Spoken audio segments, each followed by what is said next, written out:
Good evening and welcome to another episode of Toon Network. My name is Louis Adore. And my name is Sheen. Mother Nature is really speaking to us in signs. We should better prepare ourselves.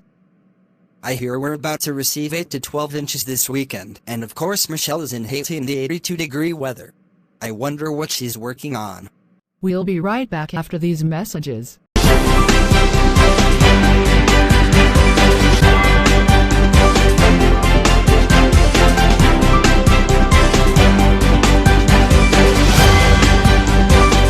Welcome back.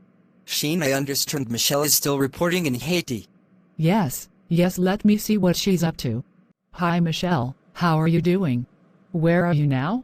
Hi Sheen, I just got back to the hotel. I had a long and interesting day today.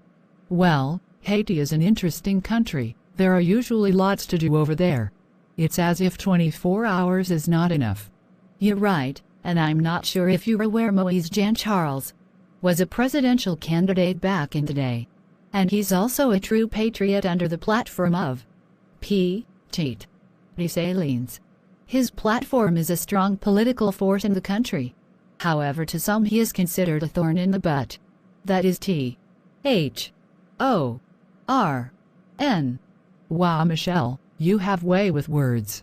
He is as serious as can be. He's traveled to a lot of South American countries, the island of Cuba, and surrounding islands looking for international relationships with those countries. Last week he decided to take his journey to the Middle Eastern parts of the world, and to Qatar to be exact.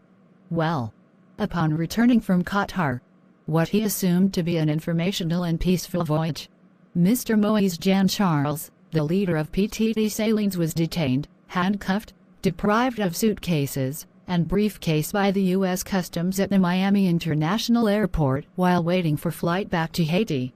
Mr. Charles was astounded when U.S. Customs asked him the purpose of his visit to Qatar. U.S. Customs had handcuffed Mr. Jean-Charles? Yes, Sheen. And he didn't only visit Qatar. Mr. Jean-Charles had gone to track his roots in Nigeria, the Igbo country, where a lot of Haitians are assumed to be originated from. It doesn't make sense, Michelle.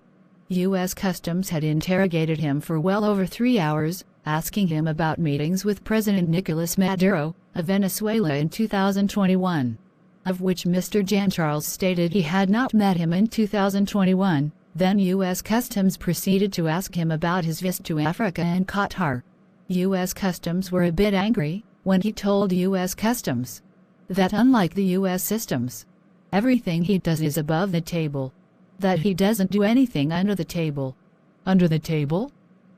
He went on to tell them, if I may quote him correctly, that Haiti must communicate with everyone in the world, and that Haitians in Haiti are feathers that were plucked from the motherland to the American basin, that Haiti is part of the grand African family, and his team that the time is right for Haiti to communicate with Africa.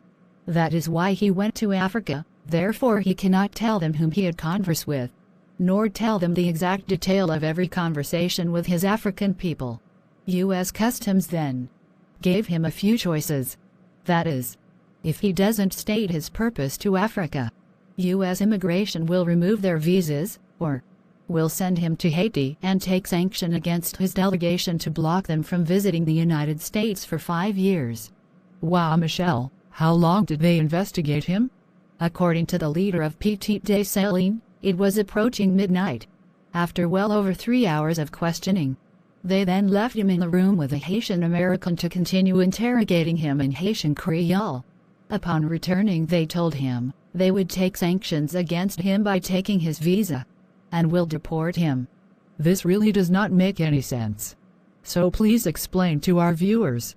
How could U.S. immigrations deport him when he's coming from Africa via Qatar Airlines, which happens to land in Miami, for a connecting flight to Haiti? Well, the leader was poised. He told immigration that he could not be deported because he doesn't live in the United States. The only thing they can do is send him back home because he was on a connecting flight.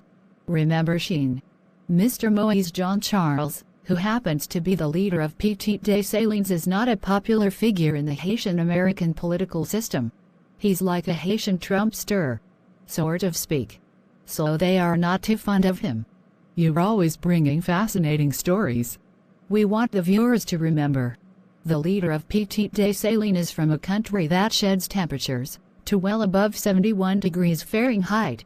Then 3 of the U.S. Customs agents pushed and shoved him into a freezing room that was measured to at least below 32 degrees. Then they proceed to examine him, shoved something in his mouth and throat, and at about 7 a.m. the following day, they told him to get himself ready, because they would be putting him on a 10 a.m. flight to Haiti.